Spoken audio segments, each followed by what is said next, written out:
Hello बेटा, कैसे हो आप सब लोग।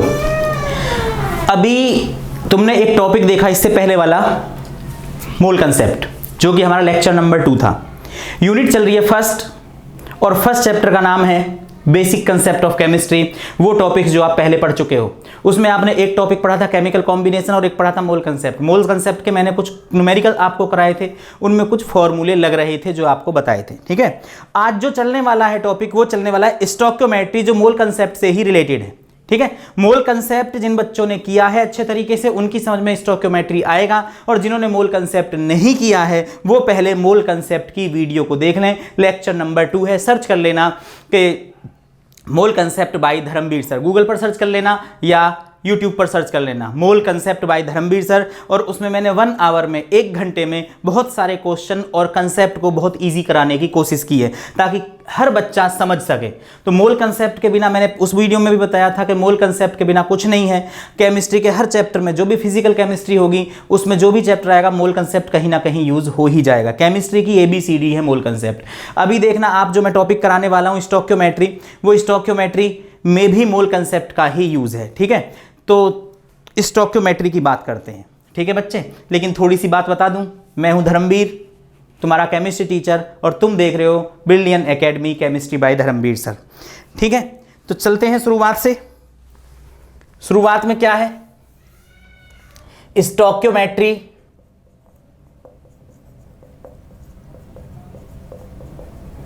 स्टोइकियोमेट्री या स्टोइकियोमेट्री कैलकुलेशन, एंड लिख देता हूं, स्टोइकियोमेट्री कैलकुलेशन, स्टोइकियोमेट्री या स्टोइकियोमेट्री कैलकुलेशन। अब स्टोइकियोमेट्री 2 वर्डों से मिलकर के बना हुआ है, स्टोइकियो और मेट्री। स्टोइकियो बना है STOICHEION, स्टोइकियोन। स्टोइकियोन का मतलब होता है एलिमेंट्स, और मैट्री बना है मैट्रॉन से, और मैट्रॉन का मतलब होता है major.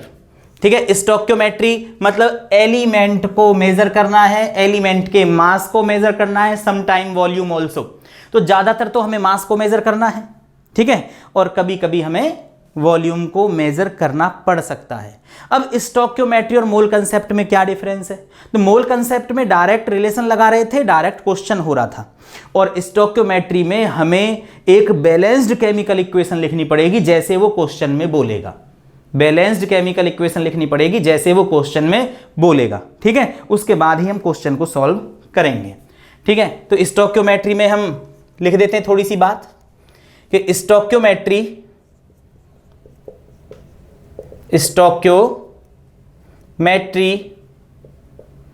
thus deals with the calculation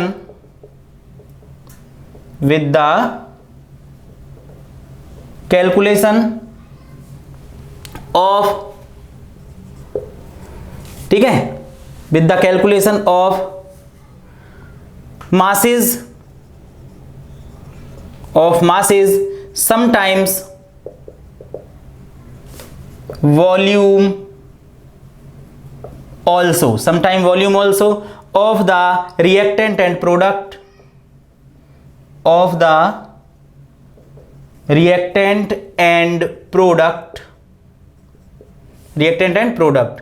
in a balanced chemical equation। यानी कोई क्वेश्चन आपको दिया होगा, उस क्वेश्चन में आपको एक केमिकल रिएक्शन बनानी पड़ेगी, उस केमिकल रिएक्शन के अकॉर्डिंग आपको मोल कंसेप्ट लगा करके किसी एलिमेंट का मास या वॉल्यूम निकालना पड़ेगा। ज्यादातर मास निकलवाता है, वॉल्यूम बहुत रेयरली निकलवाता है। ठीक है, तो जल्दी से ये डेफिनेशन लिख लें, आप लिखो, लिख लोगे? अब तो साइड में हो गया, मैं पॉज करके लिख लेना। ठीक है, अब सीधे सीधे क्वेश्चन की तरफ चलेंगे। क्वेश्चन से पहले एक बात बता दूं कि मोल कंसेप्ट में मैंने एक फॉर्मूला लिखा था, तुम्हें बताया था। वो मोल का फॉर्मूला था एन होता है मोल, और मोल इक्वल होता है गिवन वेट अपॉन में मोलर मास। तो इसे क्या बोलेंगे हम? गिवन वेट, और इसे क्या बोलेंगे हम, मोलर मास। ये बात कभी नहीं भूलनी है आपको, गिवन वेट अपॉन में molar mass, given weight upon में मोलर मास, ठीक है, ये बात कभी मत भूलना आप, ठीक है, लिख लिया। तो मैं इसको अब मिटा देता हूं, मैं क्वेश्चन की तरफ चलता हूं सीधे सीधे। क्वेश्चन क्या है पहला, calculate the amount of water, gaseous form में है, calculate the amount of water produced, calculate the amount of water produced by the combustion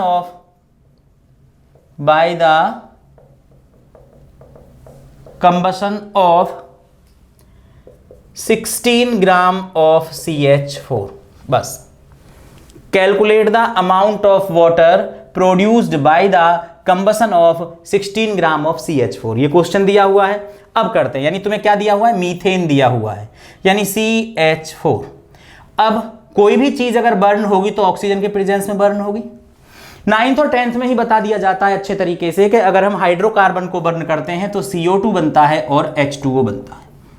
and reaction को बैलेंस करना, तो 2 और 2H2, रिएक्शन बैलेंस हो चुकी है।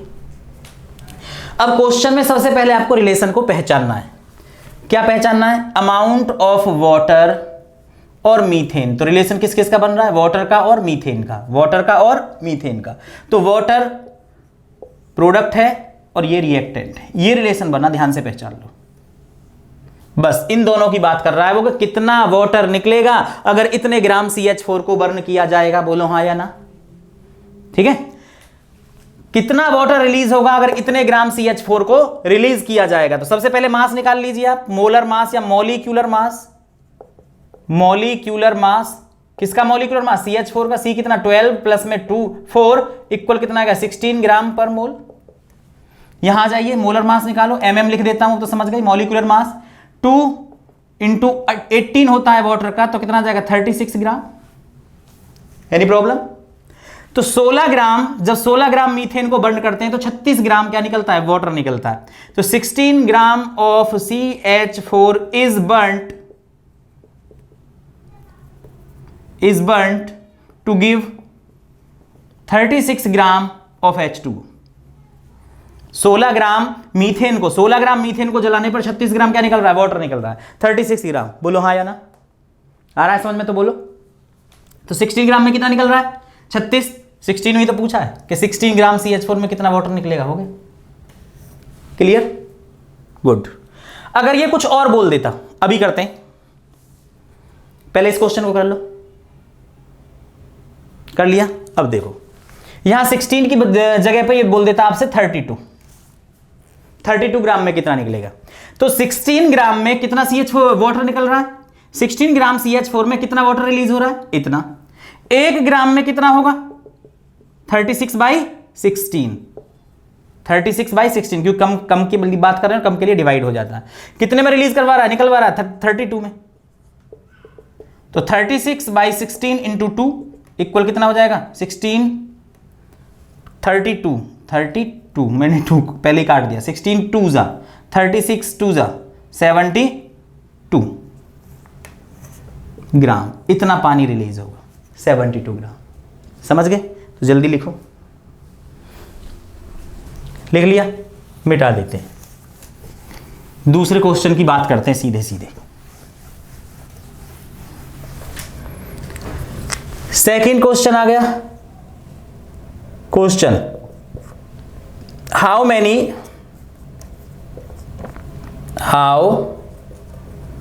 Many moles of methane are required to produce 22 gram of CO2 जो कि gaseous form में है, आफ्टर कंबसन। क्वेश्चन आया समझ में। हाउ मेनी मोल्स, इस बार CH4 के मोल निकलवाए जा रहे हैं। How many moles are required to produce 22 gram of CO2। तो रिएक्शन लिखेंगे, CH4 मीथेन है, ऑक्सीजन के प्रेजेंस में बर्न होगा, CO2 बना और H2O रिलीज हुआ। रिएक्शन को बैलेंस करेंगे, यहां 2 कर दिया, यहां 2 हो गया, रिएक्शन बैलेंस हो चुकी है। ठीक है, अब कोफिशिएंट मोल होते हैं, ये आपको पता होना चाहिए। कोफिशिएंट ही क्या है? मोल है। कोफिशिएंट ही क्या है? मोल। तो CH4 का कोफिशिएंट कितना है? 1, O2 का कोफिशिएंट 2, CO2 का कोफिशिएंट 1, H2 का कोफिशिएंट 2, CH4 का 1, O2 का 2, बोलो हाँ या ना? CH4 का 1, O2 का 2, CO2 का 1, H2O का 2। क्लियर आ रहा है समझ में? बहुत सिंपल सा टॉपिक है, बिल्कुल मोल कंसेप्ट ही है, बस रिएक्शन लिखनी पड़ रही है हमें फालतू। तो क्या कह रहा है कि जब 22 ग्राम CO2 रिलीज होता है, this is CO2, 22 gram CO2 release होता है, तो CH4 के कितने मोल बर्न होंगे? CH4 के कितने मोल बर्न होंगे? जब 22 ग्राम CO2 रिलीज होता है तो CH4 के कितने मोल बर्न होंगे? तो रिलेशन किसका हुआ? CH4 और CO2 का, इन दोनों का हुआ बस।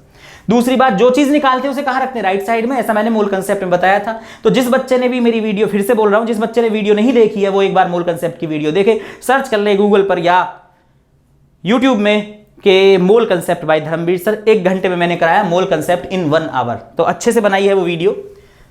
तो जिसकी वैल्यू निकालनी है, तो मुझे वैल्यू किसकी निकालनी है? मीथेन की निकालनी है। तो मीथेन को कहां रखूंगा? राइट साइड में। इसको कहां रखूंगा? लेफ्ट साइड में। तो पहले मैं इसका मोलर मास निकाल लेता हूं, मोलर मास यानी मॉलिक्यूलर मास। C कितना होता है? 12, 32 कितना हो गया? 44 ग्राम पर मोल। Clear?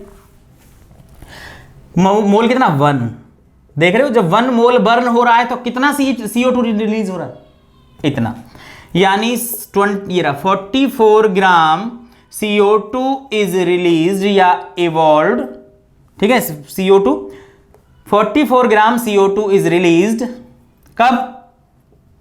When CH4 is burned कितना? 1 मोल। यानी 44 ग्राम CO2 रिलीज होता है कब? जब 1 मोल CH4 का खर्च होता है। अगर ये 1 मोल खर्च हो रहा है तो 44 ग्राम रिलीज हो रहा है। ठीक है ना? अब 1 ग्राम में कितना हो जाएगा? 1 में तो 1 बाई कितना हो जाएगा? 44। कितने में निकलवा रहा है? 22 में। तो 22 ग्राम में कितना हो जाएगा? 1 by 44 into 22 equal 1/2 moles of CH4। आधे मोल में ये काम होगा। बात आई समझ में? वैसे ही क्वेश्चन समझ लेते। ठीक है, तो 1 मोल में कितना? 44 ग्राम निकल रहा है। 1 मोल में कितना? 44 ग्राम निकल रहा है। ठीक है, तो 22 ग्राम के लिए कितने मोल की जरूरत होगी? हाफ की। तो जल्दी से लिख लें क्वेश्चन और सॉल्यूशन। मिटा दें, मिटा देते हैं। अगला क्वेश्चन देखो, मोल कंसेप्ट भी क्लियर हो रहा होगा यहां से। क्लोरीन, ये मोल कंसेप्ट का ही पार्ट है। Chlorine is prepared in the laboratory. Chlorine is prepared in the laboratory by treating manganese dioxide MnO2 manganese dioxide with aqueous HCl acid according to the reaction दी है according to the reaction क्या है बच्चों? 4HCl MnO2 2H2O MnCl2 Cl2। ये reaction दे दी हमें question में। How many gram of HCl react with 5 gram of MnO2 react with 5 gram of MnO2। Question समझ में आ गया तो बोलो। आ गया? समझा देते हैं। Chlorine is prepared in the laboratory. Chlorine को लैब में बनाया जाता है MnO2 और HCl के साथ रिएक्शन करने पर। यह क्लोरीन की एक लेबोरेटरी मेथड है, प्रिपरेशन है, जो 12th में मिलेगा P ब्लॉक में, हैलोजन में, जब आप 12th में आओगे। ठीक है, तो रिएक्शन ये है हमारे पास में 4HClMnO2 arrow 2H2O MnCl2 plus में Cl2 ये। तो ये कह रहा है कि अगर Mn 5 ग्राम है, अगर MnO2 5 ग्राम है, MnO2 है पूरा, अगर MnO2 5 ग्राम है, ये 5 ग्राम है, तो बताओ ये कितना होना चाहिए। अगर ये 5 ग्राम रिएक्ट कर रहा है तो ये कितना होना चाहिए। तो सबसे पहले मॉलिक्यूलर मास निकालिए। मॉलिक्यूलर मास किसका निकाल रहा हूं, HCl का। 4 इंटू 1 प्लस 35.5, 4 इंटू 36.5 इक्वल 146 ग्राम पर मोल। एक मोल का इतना मास हो गया 146। Mn होता है, अब इसका मॉलिक्यूलर मास Mn होता है 55। कितना होता है 55, 16 टू जा 32, 5 और 2 7 और 5 और 3 8, 87 ग्राम पर मोल। वैल्यू किसकी निकालनी है, HCl की। वैल्यू किसकी निकालनी है, HCl की। किसकी वैल्यू दी है, MnO2 की। क्लियर। तो जिसकी वैल्यू निकालनी है उसे कहां रखेंगे, राइट में। आ रहा है समझ में। तो जिसकी वैल्यू निकालनी है कहां रखेंगे उसे, राइट में। इसको कहां रखूंगा, राइट में, इसको कहां रखूंगा, लेफ्ट में। तो 87 gram of MnO2 react with HCl कितना, 146 ग्राम। एक के साथ कितना हो जाएगा 87, एक कम है 87 से, तो 146 अपॉन 87 कितने में निकलवा रहा है, 5 ग्राम में। तो 5 ग्राम कितना हो जाएगा, 146 अपॉन 87 इंटू 5। कैलकुलेशन कर देना, तुम्हारा धर्म बनता है कैलकुलेशन करने का। लगभग 8 ग्राम के आसपास आएगा। कैलकुलेशन जरूर कर लेना, ऐसे ही विश्वास मत कर लेना कि ठीक है। समझ में आया। हमेशा याद रखना, जब भी मोल कंसेप्ट करेंगे, रिलेशन को पहचानेंगे, रिलेशन को लगाएंगे, जो वैल्यू फाइंड करनी होगी उसे राइट में रखेंगे, जो गिवन होगी उसे लेफ्ट में रखेंगे। बस क्वेश्चन अपने आप सॉल्व, 3 लाइन में सॉल्व हो जाता है। स्टैंडर्ड कंडीशन 87 के लिए इतना, 1 के लिए इतना, और जो बोलता है उसके लिए कितना, खत्म। इतना सिंपल मोल कंसेप्ट है। ठीक है, मिटा दें, पॉज करके लिख लीजिए। एक क्वेश्चन तुम्हारे लिए देते हैं।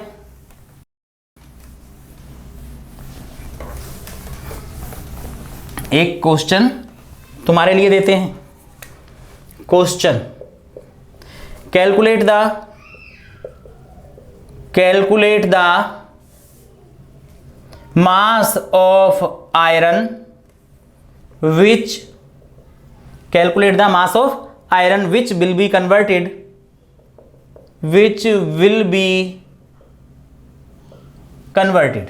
calculate the mass of iron which will be converted into its oxide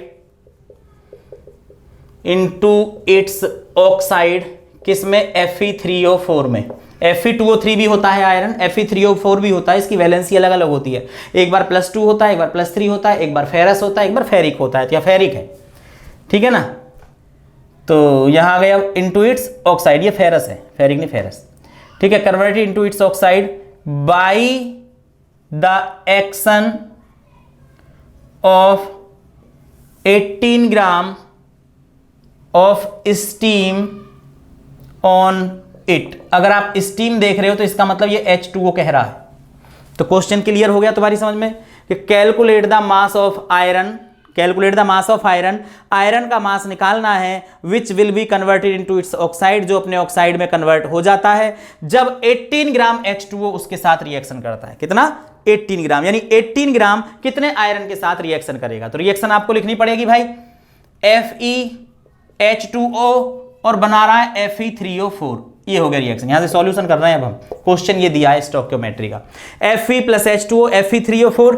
अब Fe3O4 है तो इसका मतलब Fe कितना है, 3, तो यहां सीधे सीधे 3 हो जाएगा। ऑक्सीजन कितना है, 4, तो यहां सीधे सीधे 4 हो जाएगा। तो ये कितना बचा, 4H2 बच गया। रिएक्शन बैलेंस करनी आती होगी, 9th में आपके सर ने सिखाया होगा, 10th में भी सिखाया होगा। ठीक है, तो यहां तो क्वेश्चन कर रहे हैं बच्चों। तो आयरन का एटॉमिक मास होता है 56 × 3, ये आ गया 168 ग्राम। वैसे मैंने बोला था तुम्हें करना है ये क्वेश्चन।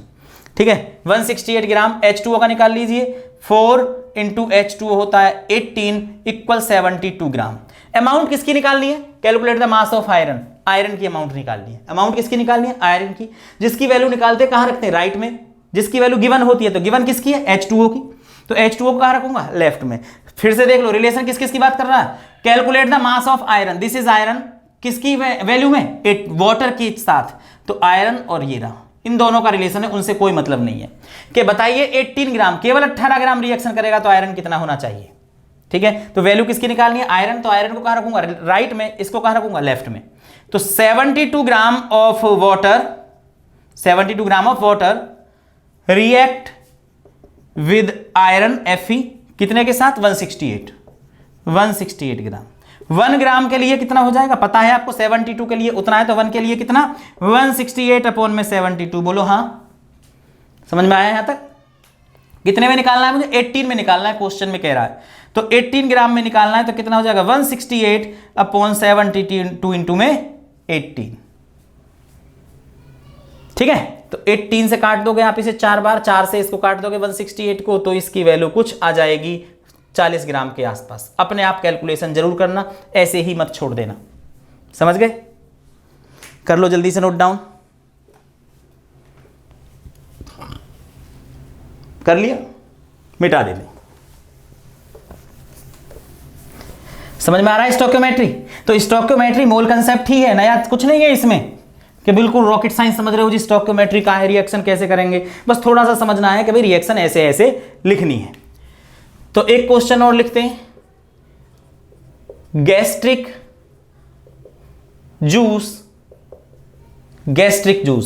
जूस जो हमारी बॉडी में भी बनता है, ठीक है, और गैस को कम करता है जो बॉडी में होती है, यानी एसिडिटी को कम करता है। Gastric juice contains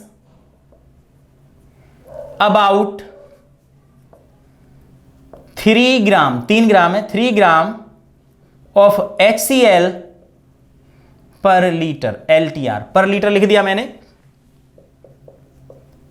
if a person produced 2.5 litre, LTR लिखा है, of gastric juice per day, how many antacid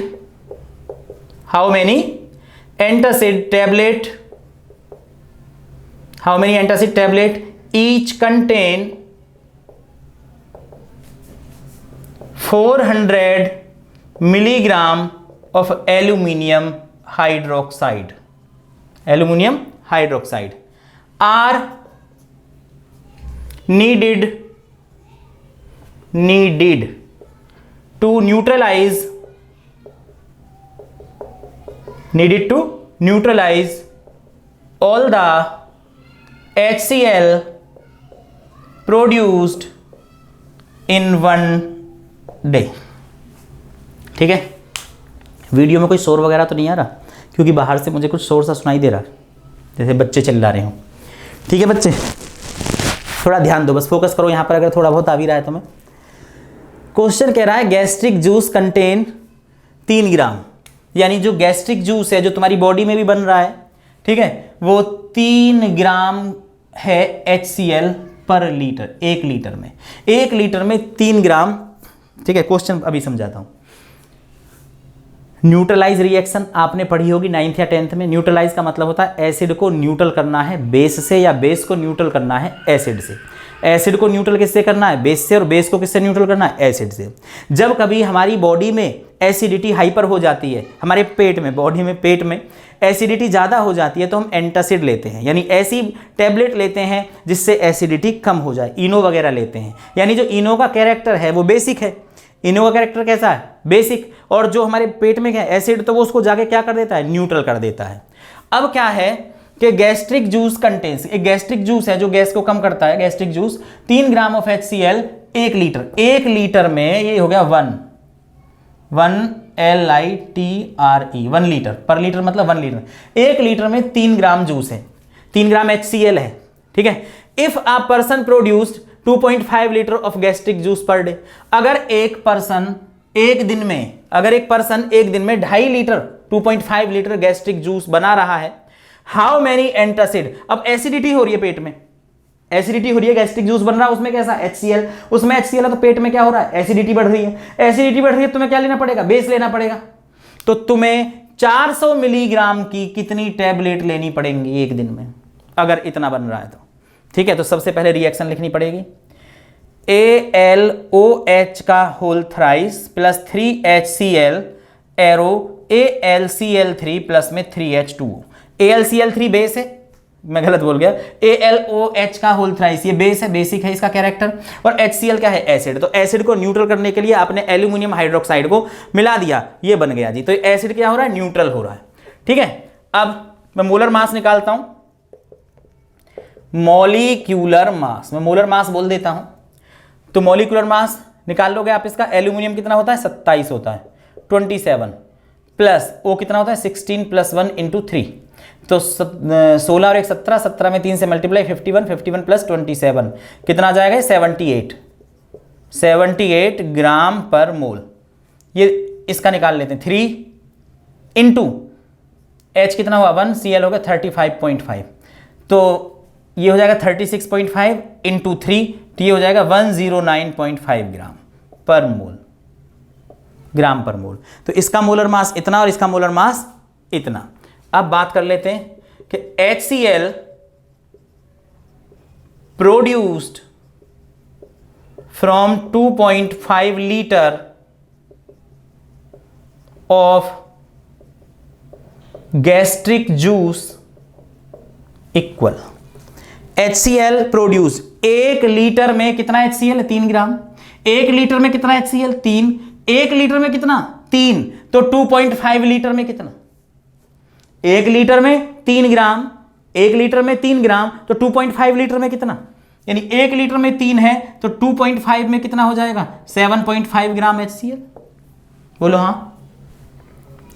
तो 1 लीटर में, ये पर लीटर बोल रहा है, पर लीटर 3 ग्राम, तो 1 लीटर में 3 ग्राम है तो 2.5 लीटर में कितना हो जाएगा, 7.5 ग्राम। क्लियर आ रही है बात समझ में यहां तक? ठीक है, वैल्यू किसकी निकालनी है मुझे, बेस की निकालनी है। किसकी निकालनी है, base. How many antacid tablet each contains 400 इतना are needed to neutralize all the HCl in a 1 day. ठीक है, तो 78, ठीक, इसको रखूंगा राइट में। तो 10 जो चीज निकालते कहां रखते हैं, राइट में। तो 7,109.5 gram of HCl neutralize of AlOH का होल थ्राइस इक्वल कितना, 78 ग्राम। 1 से कितना हो जाएगा, 1 ग्राम से 78 अपॉन में 109.5, ठीक है, कितने में निकलवा रहा है, 77.5 में। तो 7.5 ग्राम में कितना हो जाएगा, 78 अपॉन में 109.5 इंटू में 7.5। सभी को कैलकुलेट करना तुम्हारा धर्म बनता है, तुम्हारा कर्तव्य बनता है। तो इसको कैलकुलेट कर लेना आप, लगभग कितना आ जाएगा, 5.342 ग्राम, इतना ग्राम। लेकिन टैबलेट जो बनवा रहा है वो किस में बनवा रहा है, मिलीग्राम में। अब वेट किस में निकल के आया है, ग्राम में। तो भाई इसमें 1000 से मल्टीप्लाई कर देना, इंटू 1000 इक्वल आ जाएगा 5342 मिलीग्राम। अब ये मिलीग्राम आ गया। तो number of tablet equal TAB tablet. Total कितना वेट हो रहा है तुम्हारे पास में, 5342। एक टैबलेट कितने मिलीग्राम की, 400 की, डिवाइड कर दो, 14 टैबलेट आ जाएंगी। तो एक आदमी को कितनी टैबलेट लेनी है दिन में, 14 टैबलेट लेनी है अपने पेट की एसिडिटी को खत्म करने के लिए, न्यूट्रल करने के लिए। तो आया समझ में, जल्दी से लिख दो जरा, लिख लिया। अब तो एक क्वेश्चन खुद कर ही लो, बहुत सारे करा दिए मैंने, बस सभी में ये मोल कंसेप्ट ही है जो आप देख रहे हो, बस रिएक्शन को आपको पहले सॉल्व करना है और कुछ नहीं। ठीक है, अब एक लास्ट क्वेश्चन कर रहे हैं, वो करना है तुम्हें अच्छे तरीके से। क्वेश्चन लिखते हैं, question, the vapour density of a mixture of NO2 and N2O4 is 38.3 at 26.7 degree celsius. The vapour density, यानी वेपर डेंसिटी किसी मिक्सचर की, और वो मिक्सचर बना है इससे मिलकर के इतनी दे रखी है इतने टेम्परेचर पर।